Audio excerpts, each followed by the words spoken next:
Video में आप लोगों का स्वागत करता हूँ। उम्मीद करता हूँ कि आप लोग बेहतर होंगे और अपने नए भविष्य की तैयारी के लिए फिर से एक बार पूरे जोर शोर के साथ तत्पर और तैयार होंगे। आज हम लोग जिस विषय के ऊपर चर्चा करने वाले हैं वह है इतिहास फिल्म। अक्सर हमारे जहन में ये सवाल खड़ा हो जाता है कि हम इतिहास क्यों पढ़ते हैं, इतिहास की क्या आवश्यकता है, क्या कभी जीवन में इतिहास और किसी कदम पर हमारा सहायता कर सकता है। ऐसे कई सारे सवाल हमारे जहन में उत्पन्न हो जाते हैं। इसके पहले हमने सोचा कि इतिहास को सीधे शुरू करते हैं और आप तक पहुंचाने की कोशिश करते हैं, लेकिन उस दौरान मेरे पास कई तरह के कमेंट्स आए, मैंने उसे वीडियो डिलीट कर दिया है। लेकिन फिर भी इन सवालों को पढ़ने के बाद यही लगा कि बच्चे ने सवाल पूछा कि सर जब विकिमीडिया है तो फिर इतना इतिहास के ऊपर जोर क्यों? इसके अलावा भी बहुत सारे लोग इतिहास पे क्लास ले रहे हैं, तो फिर इतिहास में इतना फोकस क्यों? तो अचानक ध्यान मेरा गया कि बहुत सारी चीजें इतिहास में आवश्यक हैं जानना आप लोगों के लिए, और एक बार जब आप इतिहास को जानेंगे तो ये जो कुछ हो रहा है, जैसा भी कुछ हो रहा है, वो सारी चीजें नहीं होंगी अगर आप इतिहास को जानते हैं। जैसे कि यदि आपको सही मायने में इतिहास पता हो तो आप ये जो देखते हैं जाति का लड़ाइयाँ, युद्ध, धर्म का, ये सब समाप्त हो जाएगा, क्योंकि इतिहास और धर्म दोनों अपने साथ साथ विकसित होते हैं। यदि आप इतिहास को देखते हैं तो इतिहास कहाँ से शुरू होता है? जैसे जैसे सभ्यता आगे बढ़ती जाती है, इतिहास का अपना भी विकास होता है, और इसी सभ्यता के साथ साथ एक धर्म का उद्भव होता है, और यह धर्म इतिहास के साथ घुल मिल जाता है। आजकल आप लोग देख रहे हैं, अक्सर ऐसा देखने को मिल रहा है आजकल वर्तमान में कि अपने धर्म को लेकर लोग बहुत ही ज्यादा उग्र हो गए हैं। उनको लगता है कि मेरा ही धर्म सबसे सही है, और वे बहुत सारे उदाहरण भी देते हैं अपने धर्म ग्रंथों के माध्यम से। और वो कहाँ तक सही है कहाँ तक गलत है इस पर जानना शायद मेरे या किसी के लिए भी उचित नहीं होगा। लेकिन यदि आप बेहतर तरीके से इतिहास को जानते हैं तो आप इसे खारिज कर सकते हैं कि यार जो कुछ हो रहा है वो गलत हो रहा है, इसका कोई मापदंड नहीं है। कोई अध्यापक एक चित्र बनाता है, कार्टून बनाता है, और वो समझाने की कोशिश करता है कि अभिव्यक्ति की स्वतंत्रता क्या होती है, कोई उसका गला काट देता है। कोई व्यक्ति अपने लिए, अपने स्वयं के लिए, अपने समुदाय के लिए कुछ खाने की व्यवस्था करता है, उसे बड़ी बेरहमी के साथ जेल में मारा जाता है। तो ये सब आखिर हो क्या रहा है? क्या वास्तव में धर्म ऐसा कहता है कि अगर कोई व्यक्ति इस तरह की हरकत कर रहा है या कोई व्यक्ति इस तरह की चीजों में संलिप्त है, तो क्या उसे सही ठहराया जा सकता है? अक्सर आप लोगों ने देखा होगा कि कुछ हिंदू राजनीतिज्ञों के द्वारा, हिंदू राजनेताओं के द्वारा यह बात कही जाती है कि फला चीज को हटा दिया जाए, क्योंकि यहाँ पर फला समय में फला चीज रहा होगा। तो यदि आप उसे हटा भी देते हो तो क्या इतिहास समाप्त हो जाएगा? इतिहास इतना आसानी से समाप्त नहीं होगा, और यदि गलती से आप उसे हटा भी देते हो तो क्या होने वाला है? यदि आप उसे हटा देते हो तो क्या होने वाला है? इतिहास में तो यही दर्ज होगा ना कि कला समय में यहाँ पर एक ऐसी खूबसूरत या फिर ऐसी विशाल इमारत खड़ी थी जिसमें कुछ लोगों ने इसे अपने धर्म के प्रचार को ध्यान में रखते हुए तोड़ दिया और वहां पर नई चीज को खड़ा कर दिया। तो कहीं ना कहीं इतिहास में वो हमेशा के लिए दर्द रहेगा। जैसे जब कुतुब मीनार की बात की जाती है तो वहां पर कहीं ना कहीं जहन में आता है कि यहाँ पर बहुत समय पहले जैन मंदिर था। यहाँ पर ये पता लगाया जा सकता है कि यहाँ पर प्राचीन समय में कोई मंदिर रहा हो, लेकिन हम इसे दोनों तरीके से खारिज नहीं करते हैं कि हम इसे इस तरीके से सही साबित कर दें कि जैन मंदिर को तोड़कर कुतुब मीनार बनाया गया, या फिर इसको इस तरीके से कहें कि फिर से कुतुब मीनार को तोड़कर वहां पे जैन मंदिर बनाया। और यदि ऐसा किया जा रहा है तो शायद ये गलत होगा, क्योंकि प्राचीन समय में ये सारी चीजें हो रही थी। तो उस समय देश में, किसी भी देश में लोकतंत्र का कॉन्सेप्ट नहीं था। उस समय समाजवाद का कॉन्सेप्ट नहीं था। शायद वे लोग समाजवाद के बारे में जानते भी नहीं। उस समय का सिद्धांत नहीं।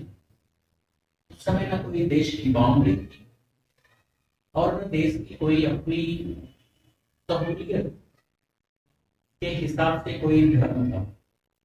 जिसके पास ताकत उस क्षेत्र के ऊपर अपना कब्जा जमाता था और फिर वहां पर वो जिस धर्म को मानता था उसे लोगों तक पहुंचाने की कोशिश करता था। अब सवाल यह खड़ा होता है कि अगर इतिहास में हम किसे अपने देश का माने और किसे विदेश का माने, ये सबसे बड़ा सवाल।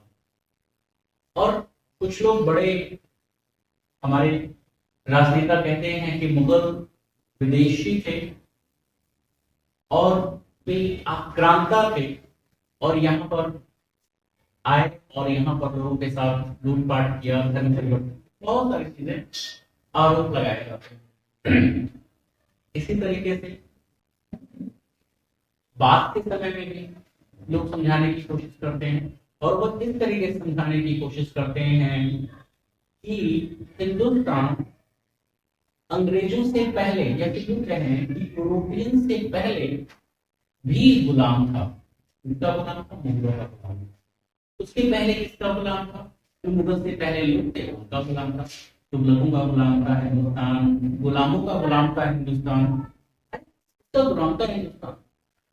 क्योंकि यदि आप कहते हो कि मुगलों का भी हिंदुस्तान गुलाम था तो तुगलकों का भी गुलाम होगा, गुलाम वंश के लोगों का भी गुलाम होगा, यानी कि गुलामों का गुलाम देश हिंदुस्तान। कुछ ऐसा तो कहना चाहते हैं और हम इसे सही ठहराने की कोशिश भी कर रहे हैं।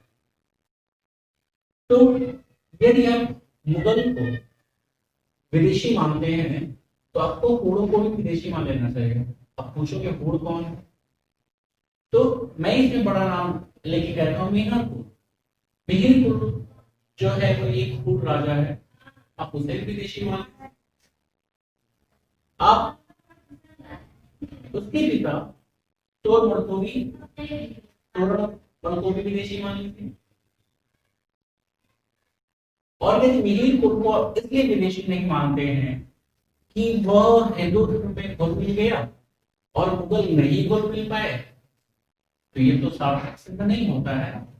आप इसे कैसे कह सकते हो कि फला व्यक्ति हिंदू हो गया इसलिए वो देसी हो गया, फला व्यक्ति हिंदू धर्म का नहीं हुआ इसलिए वो विदेशी है?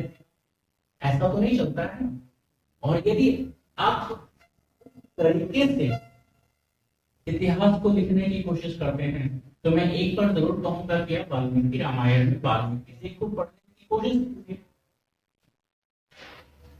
कि जब रामचंद्र जी वनवास में होते हैं और भरत जी जब मनाने के लिए जाते हैं तो उनके साथ एक ऋषि भी जाते हैं क्योंकि भरत जी को यह पहले से ही आशंका था कि शायद हम लोग मनाने में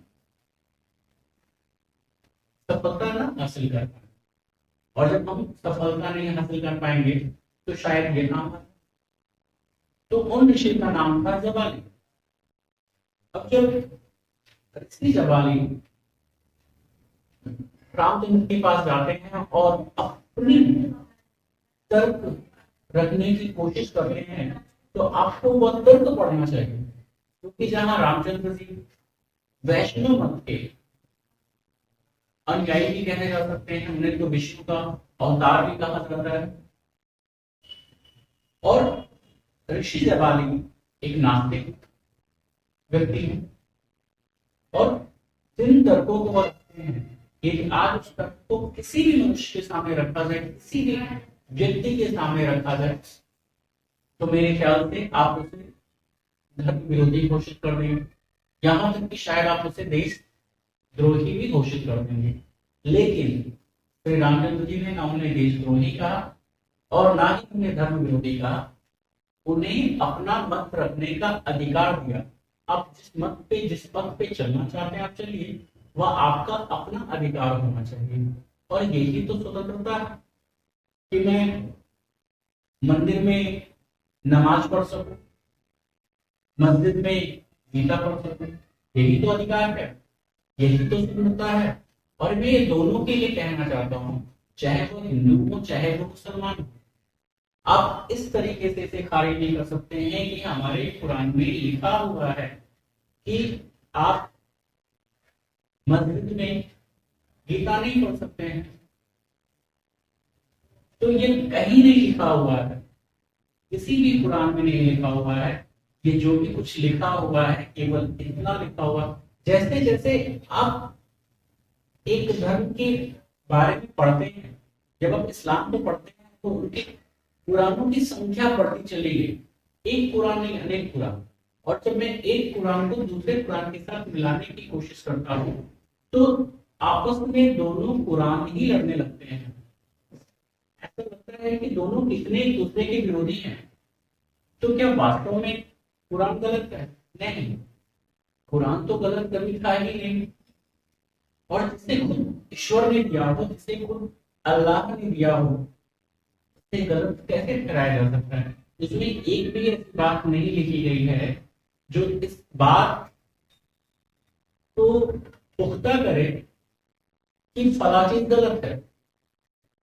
वहां पे तो आपके रहने के, आपके तौर तरीकों पे बात की गई है। आपको बताया गया है कि आपको अल्लाह के साथ कैसे कांटेक्ट करना है, आपको इस जीवन के बाद आपको इस जीवन में कैसे कर्म करने हैं कि आप उस अल्लाह तक पहुंचे, और वह अल्लाह आपको किस तरह के जीवन देगा उस वक्त। तो आप उसे कैसे गलत साबित कर सकते हैं? लेकिन कुछ लोग हैं धर्म के ठेकेदार जो इस तरह की बातें करते हैं। मैं यहाँ धर्म की बात नहीं करने बैठा हूँ, मैं यहाँ पर इतिहास की बात करने बैठा हूँ। जब आप इतिहास को एक पर्टिकुलर धर्म की रस्सी में बांधने की कोशिश करते हैं, तो इतिहास यहाँ पर अपना एक उग्र रूप लेगा, और इस उग्र रूप में पूरी दुनिया तहस नहस हो जाएगी। यदि हम इस बात पर झगड़ा करके बैठ जाएं कि जर्मनी का एक चांसलर बहुत समय पहले हुआ और उसने पूरी दुनिया में विश्व युद्ध छेड़ दिया, तो आज मैं उस जर्मनी को खत्म कर दूंगा, आज जर्मन ताकत को निस्तनाबूद कर दूंगा, तो आज के दौर के लिए वह गलत होगा, क्योंकि वह जर्मनी का अपना समय था, वो उनका अपना व्यवस्था था, अपना कानून। और उस समय तो सारे देश ऐसे थे, जिस समय ये सारी चीजें हुई उस समय तो सारे देश ऐसे ही थे। खुली बाउंड्री थी, जिसको जहां मन करता था वहां जा सकता था, जैसा मन करता था वैसा व्यापार कर सकता था। बाउंड्री की सीमाएं तो बात किस में निर्धारित की जाने लगी ना, कि अब पासपोर्ट बनाइए, वीजा बनाइए, फिर उस देश में जाइए, उस देश के लोगों के साथ कांटेक्ट करने के लिए बहुत सारे मेथड बनाए, बाद में बनाए, उसके पहले तो नहीं था। और बाबर तो 45 के पहले का है, बात तो है नहीं।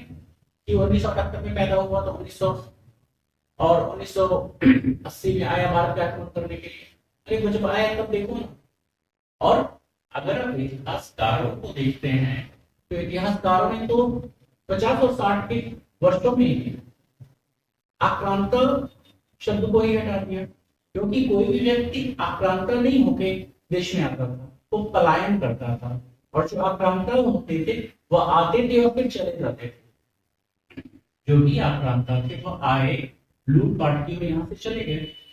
लेकिन जो पलायन करके हिंदुस्तान में आए थे, जैसे उदाहरण के तौर पे बाबर को ले लीजिए। बाबर क्या पलायन होकर आया था यहाँ पर एक तो पलायन भी था और दूसरा उसे यहाँ पे निमंत्रण भी दिया गया था लोगों के द्वारा, उसे बुलाया भी गया था। उसे यहाँ का वातावरण, यहाँ की वैभवशाली प्रकृति ने आकर्षित किया और यहाँ पे बढ़ गया। और जब वो यही बढ़ गया तो आप उसे विदेशी कैसे कर सकते हैं? जो देश का डेफिनेशन है वो क्या है?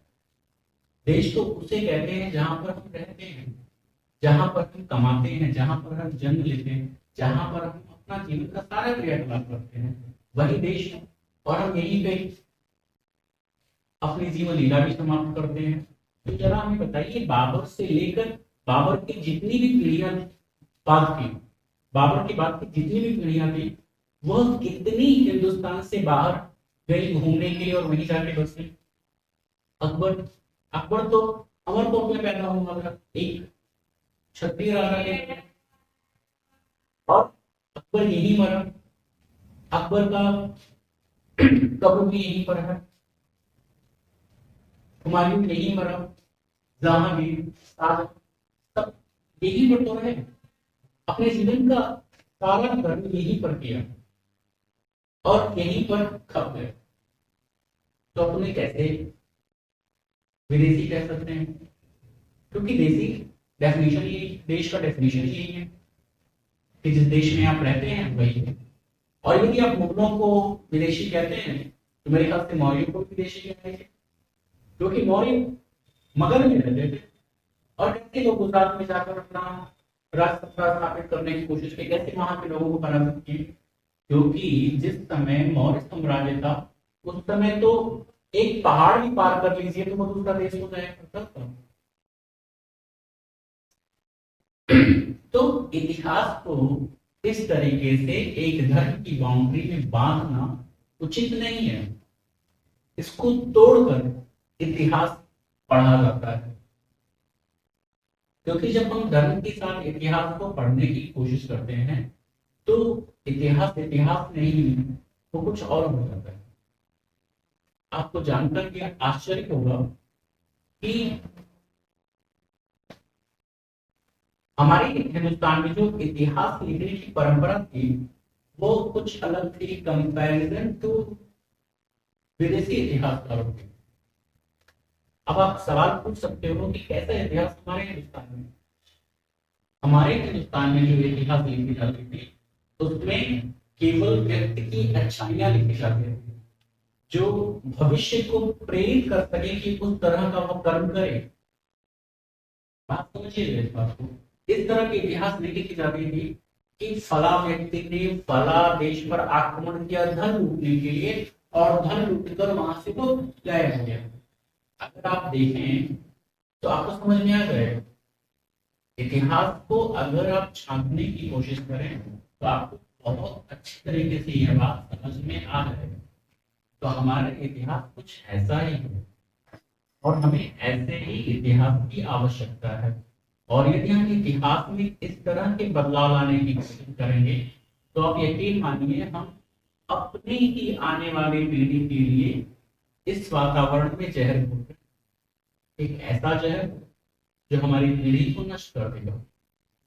बहुत समय पहले की बात है, जहां तक लगभग आज से 7 साल 8 साल पहले की बात है, किसी बच्चे ने सवाल पूछा कि एक समय था जब लोगों को मंदिर जाने की अधिकार नहीं थे, लोग अपने घरों में अगर पूजा भी करते थे तो भी बड़े मुश्किल से किया करते थे। तो उसके बावजूद भी हिंदुस्तान में हिंदू धर्म कैसे रहते हैं? इसके पीछे का कारण यही है कि हिंदू कभी भी ऐसा नहीं था वो पर्टिकुलर कोई धर्म है। हिंदू तो एक रीति है, एक रिवाज है, एक डिसिप्लिन है, एक व्यवहार है। उसके अंदर कोई पर्टिकुलर कर्तव्य नहीं है कि आपको ऐसा ही करना है या आपकी ड्यूटी है, ऐसा कुछ भी नहीं है।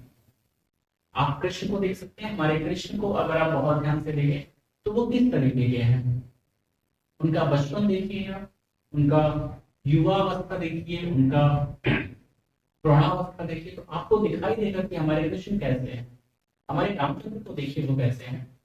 तो जो हमारे महापुरुष हैं उनको देखिए आप, आपको समझ में आ जाएगा कि वो इस तरह के नहीं थे कि उनके पास 4 हाथ 5 हाथ 20 हाथ थे, ऐसा कुछ भी नहीं था। हम उन्हीं को भगवान मानते हैं। शिव को ही देख लीजिए, अब शिव कैसे थे आप? शिव को कभी आपने देखा, कभी आपने कभी महसूस करने की कोशिश की हो? जब आप शिव को समझने की कोशिश करेंगे तो आपको आपका शिव दिखाई देगा आपको कि वह कभी भी इसलिए युद्ध नहीं करता था। जब शिव को समझेंगे आप कि कोई व्यक्ति उसका विरोध कर रहा है, शिव कभी भी इस बात की लड़ाई नहीं, शिव कभी इस बात की लड़ाई नहीं किए जाकर, युद्ध नहीं किए जाकर कि कोई व्यक्ति किसी संप्रदाय या किसी मत या किसी भी विषय वस्तु पर वह अपनी बात रखने की कोशिश कर रहा है और उसे गला काट दिया। नहीं, कभी भी ऐसा नहीं हुआ। हमारे पुराणों में आप किसी भी पुराण को उठा के देख लीजिए, कहीं पर भी ऐसा नहीं है। मेरे ख्याल से अगर आप परशुराम को भी पढ़ने की कोशिश करेंगे तो आपको दिखाई देगा आपको कि उन्होंने केवल इसलिए क्षत्रियों का वध नहीं किया कि क्षत्रिय अपना मत रखने की कोशिश कर रहे हैं, अपना नया विषय रखने की कोशिश कर रहे हैं, ऐसा कुछ भी नहीं है। यहाँ पर क्षत्रिय किससे लिया गया है? क्षत्रिय शब्द तो एक योद्धा से संबंधित है। और अब योद्धा कौन हो सकता है? दोनों यहाँ पर लिया जा सकता है, बाहरी योद्धा भी हो सकता है और आंतरिक योद्धा भी हो सकता है। तो हो सकता है कि हमारे परशुराम जी जो बाहरी योद्धा थे, जो जिन्हें आप प्रांता कह सकते हैं, जिन्हें आप विदेशी कह सकते हैं, उनको रोकने के लिए उनका वध किया। तो इतिहास पर्टिकुलर किसी धर्म का नहीं है कि एंशिएंट हिस्ट्री हिंदुओं का इतिहास है, मध्यकालीन इतिहास मुस्लिमों का इतिहास है और फिर आधुनिक इतिहास यूरोपियंस का इतिहास। ऐसा इतिहास नहीं होता है। इतिहास पूरी तरीके से स्वतंत्र है और वह एक समय के साथ साथ उस समय की समाज, उस समय के धर्म, उस समय की राजनीति, उस समय की अर्थव्यवस्था सभी को व्याख्या करती है। और यदि आप इन सबको छोड़कर इतिहास लिखने की कोशिश करते हैं, एक ऐसे इतिहास जिस इतिहास में केवल आप हो और आपके सिवा कोई ना हो, तो सबसे पहले इतिहास की भाषा जो है वो भाषा छोड़ दीजिए जो मध्यकालीन लेखकों की लेख है। पहले तो उसको छोड़ दीजिए कि आप जो हिंदुस्तानी भाषा बोल रहे हैं उसका त्याग कर दीजिए, वो भाषा आज से नहीं बोली जाएगी। इसके बाद ऐसी बहुत सारी चीजें हैं। आप इसलिए अकबर को बुरा कहें कि वो मुसलमान था और महाराणा प्रताप को अच्छा इसलिए कहें कि वो हिंदू थे, तो ये गलत है। तब ये इतिहास नहीं है, ये आपका मत है। और मत और इतिहास दोनों अलग होते हैं। और आप खुद सोचिए महाराणा प्रताप कितने महान हैं, इसको आपको कहने की आवश्यकता नहीं है। अकबर को यदि आप पढ़ते हैं तो आपको खुद यह अनुमान लग जाएगा कि महाराणा प्रताप कितने महान हैं। अकबर खुद कहते हैं कि हम लोग युद्ध जीत कर भी युद्ध हार गए महाराणा प्रताप से। आप कभी भी पढ़िएगा महाराणा प्रताप को तो आपको यह देखने को मिलेगा कि जिन परिस्थितियों में महाराणा प्रताप अकबर से युद्ध कर रहे थे, वो परिस्थितियां कभी भी उनके पक्ष में नहीं थी। और यही उनकी वीरता का सबसे पहला प्रमाण था। और हम लोग क्या अदना सा एक शायद कहना भी बेकार है जो लोग इस बातें करते हैं महाराणा प्रताप महान। मैं कहता हूँ कि उनकी कोई वजूद ही नहीं है, क्योंकि महाराणा प्रताप की महानता की बात कोई कर ही नहीं सकता। वो कितने महान थे इसके लिए अगर लिखने कोई बैठ जाए तो भी इतिहास के पन्ने कम पड़ जाएंगे।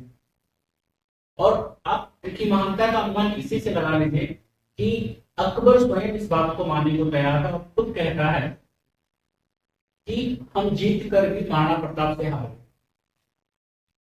सोचिए, आप महाराणा प्रताप की सेना को देखिए, कितने मुसलमान हैं उसमें और कितने मुस्लिम योद्धा अकबर से युद्ध कर रहे हैं। इसी तरीके से अकबर की सेना में कितने हिंदू सेना है जो महाराणा प्रताप से युद्ध कर रहे हैं। तो अब इसे हिंदू मुसलमान मत करिए, ये दो राजाओं की लड़ाई है और दोनों राजाओं के साथ साथ दो राज्य की लड़ाई है। बस इसमें ना कोई महान है और ना ही कोई छोटा है, इसमें दोनों महान है। हाँ, एक अलग बात है कि अकबर के लिए महान शब्द इस्तेमाल किया जाता है और यदि अकबर को महान कहा जा रहा है और महाराणा प्रताप को महान नहीं कहा जा रहा है तो ये लड़ाई का विषय नहीं है, ये लड़ाई का विषय कभी हो ही नहीं सकता है। अगर आप थोड़ा सा प्राचीन में जाते, एंशिएंट में जाते हैं, तो आप एक चीज देखते हैं कि सिकंदर को महान कहा जाता है। सिकंदर को महान क्यों कहते हैं? सिकंदर महान, अलेक्जेंडर द ग्रेट क्यों कहा जाता है? तो अब ये चलते आया, इसको ऐसे ही चलने देना चाहिए। अकबर केवल दिल्ली या आगरा तक नहीं है, अकबर केवल एक क्षेत्र तक सीमित नहीं है। अगर आप महाराणा प्रताप की बात करते हैं तो महाराणा प्रताप का समय का छोटा है कंपेरिजन टू अकबर के, और साथ ही साथ जो वर्क है, काम है, महाराणा प्रताप का काम छोटा है तुलनात्मक दृष्टि से देखा जाए तो अकबर से। और ये लड़ने का विषय नहीं है, क्योंकि अगर आप इस बात पे लड़ने लगे कि समय छोटा था, मैंने कह दिया, इस पे लड़ाई करने की बात नहीं है। बात को समझिए, क्योंकि उस समय सभी लोग अपने अपने राज्य को बड़ा करने में लगे पड़े थे। कुछ लोग राज्य को बड़ा कर लिए, कुछ लोग राज्य को बड़ा नहीं कर पाए। और यदि हम इस तरीके से किसी को बड़ा और छोटा नापने की कोशिश करते हैं तो यदि महाराणा प्रताप महान है तो रानी दुर्गावती भी महान है। तो जितने भी ऐसे लोग हैं सबके साथ the great the great the great लगा देते हैं। मेरे ख्याल से आपको सेटिस्फेक्शन मिल जाएगा इससे। Alexander the great, Akbar the great, Maharana Pratap the great, Rana Sangram Singh the great, Rani Durgavati the great, Jahangir the great, Tipu Sultan the great. तो द ग्रेट की लड़ाई नहीं होनी चाहिए, द ग्रेट की लड़ाई कभी नहीं होनी चाहिए और ये लड़ाई का विषय होना भी नहीं चाहिए। दोनों अपनी जगह पर महान हैं, लेकिन दोनों की अपने अपने वर्ग के अनुसार उसे महान का दर्जा दिया गया है और उससे वैसा ही रहना चाहिए। अकबर हिंदुस्तान के कोने कोने में लड़ने में, कभी आपने देखा महाराणा प्रताप गुजरात लड़ने गए? कभी आपने देखा मालवा लड़ने गए? कभी आपने देखा कलकत्ता लड़ने गए? कभी आपने देखा बिहार लड़ने गए? कभी आपने देखा उत्तर प्रदेश में लड़ने के लिए आए? महाराणा नहीं, वे अपने राज्य का विस्तार करने में ही लगे थे। महाराणा संगत की बात अगर की जाए तो आप देख सकते हैं दोनों में बड़ा फर्क। तो इस तरीके से इतिहास नहीं लिखी जाती है जैसा आप सोच रहे हैं कि फला व्यक्ति को महान क्यों कहा जा रहा है, फला व्यक्ति को महान क्यों नहीं कहा जा रहा है। ये गलत है, ऐसा इतिहास नहीं होता। इतिहास में हमेशा एक समय विशेष का, पहले ही बताया हूं फिर कह रहा हूं, एक समय विशेष का समाज, एक समय विशेष का अर्थव्यवस्था, राजनीतिक व्यवस्था, सब कुछ शामिल है, सब कुछ शामिल है। तो ऐसे इतिहास को समझना चाहिए।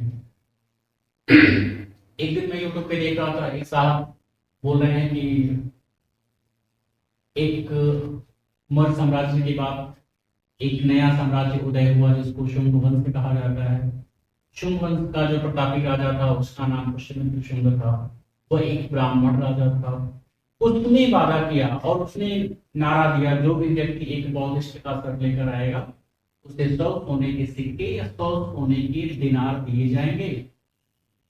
अब उनको सुनकर मैं अचंभित हो गया, यकीन मानिए। क्योंकि वह साहब पता नहीं कहां से पढ़कर आए, मुझे नहीं पता। यकीन मानिए मुझे नहीं पता वो कहां से पढ़कर आए थे, कौन से ग्रंथ को पढ़कर आए थे, मुझे नहीं पता। लेकिन उनके सामने अगर कोई भी व्यक्ति इस बात को सुन रहा है, तो सवाल खड़ा कर सकता था। लेकिन सुनने वाला भी तो नहीं जानता ना कि जिस समय सुंग वंश था उस समय नेपाल से लेकर चीन तक और तिब्बत सब अगर आप देखेंगे तो बहुत अच्छे थे। और यदि किसी भी पर्टिकुलर जगह का अगर कोई क्षेत्र लिया जाता और अगर बौद्धिस्टों का सर काटने की बात कही जाती तो उस समय उस वंश के राजकोष खाली हो जाते थे, क्योंकि उस समय बहुत ऐसे थे, 10 थे, 20 थे, 30 थे, ऐसे नहीं थे। लेकिन अफसोस वो साहब ऐसा ही पढ़े, उन्होंने कभी अग्निमित्रम पढ़ा ही नहीं कभी। अगर वो कालिदास के अग्निमित्रम को पढ़े होते तो उनको पता होता कि उन बौद्धिस्टों के सर की मांग की जा रही है जो बौद्धिस्ट उन आक्रांताओं की मदद कर रहे थे जो देश के ऊपर आक्रमण कर रहे थे। और यदि उन आक्रांताओं को रोकने के लिए अगर पुष्यमित्र शुंग गलत है तो अस्कंदगुप्त भी गलत हो सकता है, जो अस्कंदगुप्त पश्चिम के क्षेत्र में लड़ता रहा आक्रांताओं के साथ।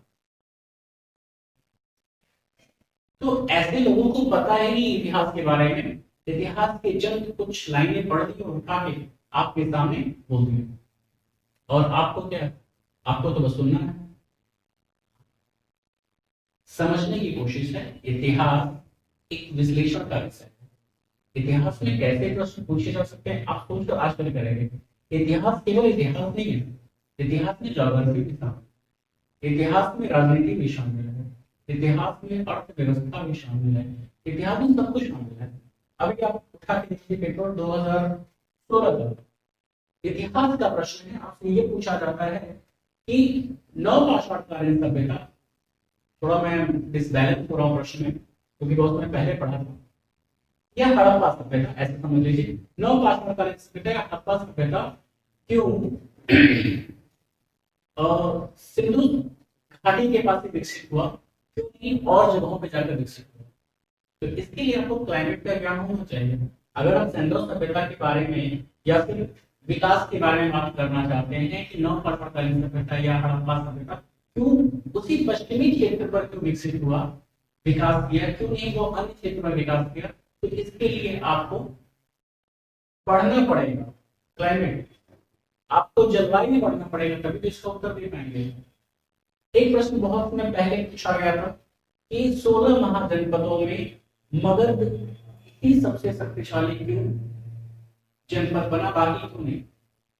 इसके लिए आपको उस मगध क्षेत्र को पढ़ना पड़ेगा कि मगध क्षेत्र के बेनिफिट्स क्या क्या थे। सबसे पहले अगर आप उसको डिफाइन करने की कोशिश करेंगे मगध को, तो मगध कहाँ पर है पहले वो देख लीजिए, मगध के साथ साथ कौन सी नदियां जुड़ी हैं वो देख लीजिए, तो आपको समझ में आ जाएगा कि मगध के विकास का कारण क्या है। क्यों उन्हें बड़ी बड़ी हाथियां आसानी से मिल जाती थी, उन्हें लोहे आसानी से मिल जाते थे, उन्हें सफर करने के लिए बड़े बड़े जहाज और नदियां आसानी से मिल जाती थी, जहां से वे आसानी से एक जगह से अपने व्यापार को दूसरी जगह पहुंचा सकते थे। ऐसी बहुत सारी चीजें हैं। तो इसके लिए इतिहास केवल आप सोचो कि 2 लाइन पढ़ दिया हो गया, नहीं, इतिहास एक विश्लेषण का विषय है। और जब आप इतिहास पढ़ेंगे तो आपको इतिहास के साथ साथ उस क्षेत्र के बारे में भी पढ़ना होगा जिस क्षेत्र के बारे में इतिहास पढ़ रहे हैं। अगर आप दिल्ली का इतिहास पढ़ रहे हैं तो दिल्ली के बारे में भी आपको जानना होगा कि दिल्ली के अगर कोई शासक है दिल्ली का तो वो किस तरीके से पूरे हिंदुस्तान की ओर अपनी नजरें घुमा सकता है, और दिल्ली एक ऐसा क्षेत्र कैसे बन सकता है जो सभी को कंट्रोल कर सकता है। तो आपको दिल्ली क्षेत्र को भी पढ़ना पड़ेगा और साथ ही साथ आपको शासक को पढ़ना पड़ेगा। अगर आप मौर्य को पढ़ रहे हैं तो आपको मगध को भी पढ़ना पड़ेगा, ऐसा नहीं कि छोड़ दिया बस हो गया। यदि आप मगध को पढ़ने की कोशिश कर रहे हैं तो मगध के साथ साथ उसके साथ जो धर्म डेवलप हो रहे हैं एक नया धर्म, चाहे पुराना धर्म जो भी कह लो, चाहे जैन धर्म पुराना मान लो और बौद्ध धर्म को नया मान लो, वो डेवलपमेंट जो हो रही है उसको भी आपको पढ़ना होगा। आपको ब्राह्मण धर्म को भी पढ़ना होगा, किस तरीके से ब्राह्मण धर्म का दोबारा उदय हुआ, कैसे हुआ। अगर आप गुप्त काल में आने की कोशिश करते हैं तो आपको ये समझने की आवश्यकता पड़ती है कि कैसे बौद्ध धर्म दबने लग गया और बौद्ध धर्म की जगह पर ब्राह्मण धर्म उठने लग गया। आपको बहुत विस्तृत तरीके से विश्लेषण करना पड़ेगा, तब इसका उत्तर आपको मिलेगा। ऐसे उत्तर नहीं मिल जाता है कि कोई आया और कह के चला गया कि भैया 100 सिक्के देंगे अगर फला व्यक्ति का सर काट के लाओगे। तो ये समझने वाले विषय है। आज इतना ही इतिहास का यह परिचय मैं आपके सामने लाने की कोशिश कर रहा था। कल से हम लोग पर्टिकुलर इसी टाइम पर एक क्लास होगा इतिहास का, जिसमें हम शुरू करेंगे आदि ऐतिहासिक काल से, और हमारा कोशिश होगा कि आदि ऐतिहासिक काल और वैदिक सभ्यता एक साथ खत्म कर दें, और वैदिक सभ्यता के बाद हम लोग फिर महाद्वीप काल से शुरू करते हैं। धन्यवाद। फिर मिलते हैं। आपका दोस्त संजीव।